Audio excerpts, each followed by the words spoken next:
90% మంది ట్రేడర్స్ ఈ ప్లేస్లోనే ట్రాప్ అవుతారు. ఎందుకంటే వాళ్ళు చార్ట్ని చూస్తారు. కానీ ఇన్స్టిట్యూషన్స్ లిక్విడిటీని చూస్తాయి. ఈ సెటప్ని జాగ్రత్తగా గమనించండి. ఈక్వల్ హైస్ ఫామ్ అయ్యాయి, రీటైల్ ట్రేడర్స్ బ్రేక్అవుట్ కోసం వెయిట్ చేశారు, క్యాండిల్ బ్రేక్ అవ్వగానే అగ్రెసివ్గా బై ఎంట్రీస్ తీసుకున్నారు. అక్కడే గేమ్ స్టార్ట్ అయింది. ఇన్స్టిట్యూషన్స్ ముందు బై సైడ్ లిక్విడిటీ కలెక్ట్ చేశాయి. అంటే ఏమైంది? బ్రేక్అవుట్ ట్రేడర్స్ ఎంట్రీస్, వాళ్ళ stop losses, late buyers movement entries అన్ని మార్కెట్కి లిక్విడిటీ అయ్యాయి. లిక్విడిటీ స్వీప్ జరిగిన వెంటనే స్ట్రాంగ్ డిస్ప్లేస్మెంట్ వచ్చింది. మార్కెట్ స్ట్రక్చర్ షిఫ్ట్ అయింది. అసలు మూవ్ డౌన్ సైడ్లో స్టార్ట్ అయింది. ఇదే difference between retail thinking and institutional thinking. Retail traders బ్రేక్అవుట్ని చేస్ చేస్తారు.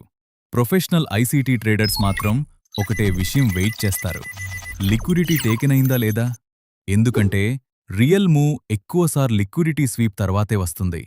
ట్రేడింగ్లో బిగ్గెస్ట్ మిస్టేక్ కన్ఫర్మేషన్ రాకముందే ఇమోషన్తో ఎంట్రీ తీసుకోవడం. Next time market perfect breakout చూపించినప్పుడు ఫోమో అవ్వకండి. ముందు మీరు మీకొక క్వశ్చన్ అడగండి: ఇది రియల్ బ్రేక్అవుటా లేక స్మార్ట్ మనీ లిక్విడిటీ ట్రాపా?